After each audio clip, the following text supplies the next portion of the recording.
আমরা কোনো একটি মাধ্যমে জানতে পেরেছি যে আমাদের নাম ব্যবহার করে আসলে একটি চাপ প্রয়োগের বিষয় কিংবা একটি চাঁদাবাজির বিষয় কিংবা একটি মিথ্যা মামলার বিষয়, এসব বিষয় আমরা শুনতে পারছি এবং দুদক দিয়ে এই কাজটি এখন আসলে করানো হবে। যেটা আমরা দেখেছি অতীতেও এই কাজগুলো করানো হয়েছে অনেকগুলো প্রতিষ্ঠান দিয়ে, এর মধ্যে দুদকও একটি।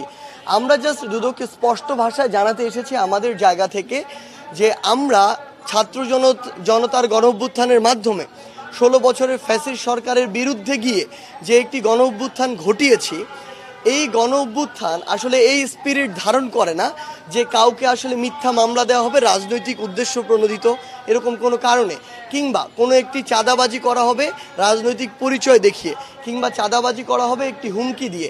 যেই কাজগুলো বিগত 16 বছর হয়েছিল সেই কাজগুলোর যদি অন্য একটি গোষ্ঠী আবার রিপিটেশন ঘটায় তাহলে দিন শেষে আমাদের যে স্পিরিট সেই স্পিরিটের সাথে এই কাজগুলো সাংঘর্ষিক।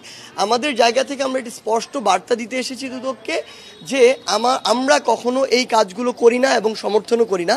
কেউ যদি আমাদের নাম ব্যবহার করে এই কাজগুলো করে তাদেরকে যেন আইন শৃঙ্খলা রক্ষাকারী বাহিনীর হাতে তুলে দেওয়া হয় এবং তাদের সাথে কম্প্রোমাইজের কোনো প্রশ্নই আসে না। যত স্ট্রংলি তাদের এগেনস্টে দাঁড়ানো যায় সেটি যেন করা হয়। এবং আরেকটি জিনিস বলেছি যে বিগত 16 বছরে আসলে এই ফ্যাসিস্ট সরকার রাজনৈতিক কারণে তাদের কাউকে পছন্দ হয়নি, মিথ্যা মামলা দিয়েছে। কারো পরিবার নিয়ে সমস্যা হয়েছে, মিথ্যা মামলা দিয়ে দিয়েছে।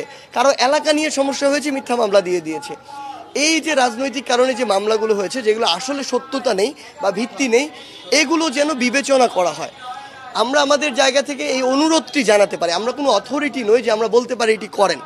আমরা এটি বলেছি যে তখন যা হয়েছে বা বর্তমান আজকে থেকে বা এখন থেকে যেন এমন না হয় যে আরেকটি গোষ্ঠী এসে কাউকে আবার রাজনৈতিক উদ্দেশ্য প্রণোদিত কারণে মিথ্যা মামলা দিবে, চাঁদাবাজি করবে। এই বিষয়গুলোতে তারা যেন সচেষ্ট থাকে। বিগত 16 বছরে যে তাদের যে ইমেজ সংকটটি তৈরি হয়েছিল এই কমিশনটির, তারা যেন এটি থেকে বের হয়ে